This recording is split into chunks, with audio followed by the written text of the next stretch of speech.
السلام عليكم ورحمة الله وبركاته. مرحبا بكم في فيديو جديد. المهم في هذا الفيديو هذا غادي نتكلم على شنو هما الحاجات اللي لازم دير من تجي هنايا فرنسا، سواء جيتي بالفيزا او لا من دولة اوروبية اخرى او بشي طريقة اخرى. المهم اول حاجة لازم دير هنايا فرنسا يا اخي وهي الكونتاكت.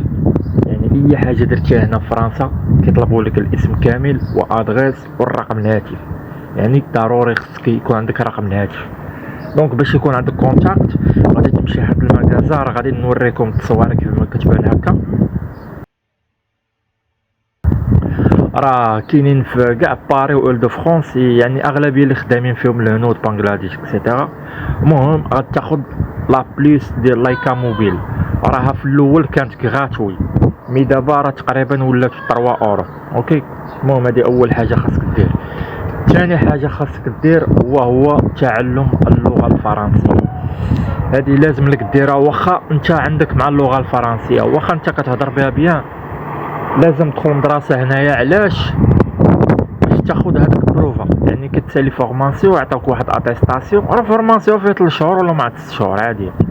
تاخذ هذاك اتيستاسيون يعني تنفعك في لي بروف وتنفعك في حاجات اخرى. يعني كي جيتي هنا في فرنسا درتي واحد فورماسيون باللغه الفرنسيه. اوكي. ثالث حاجه لازم دير اخويا وهي لي بروف. يعني لي بروف تمشي عند الميدسان ولا تخلص شي بون داشا، يعني تكون عندك شي بون داشا بسميتك ولا دير اي حاجه، المهم تكون فيها المعلومات الشخصيه ديالك. حيت هاد لي بروف هادو غادي تحتاجهم بانك عندك لا بريزونس في فرنسا. اضافه الى ذلك حيت كتجي هنايا في فرنسا بغيتي تدفع الايد ميديكال، لازم لك تكون تواجد في اراضي فرنسيه لمده 3 اشهر. هاد 3 اشهر خاصك تثبت لي بروف بانك انت في فرنسا مده 3 اشهر، فهمتيني؟ المهم هادشي اللي كاين، وكنتمنى تكون استفدتوا من الفيديو. لا عندكم شي اقتراح مرحبا وشكرا.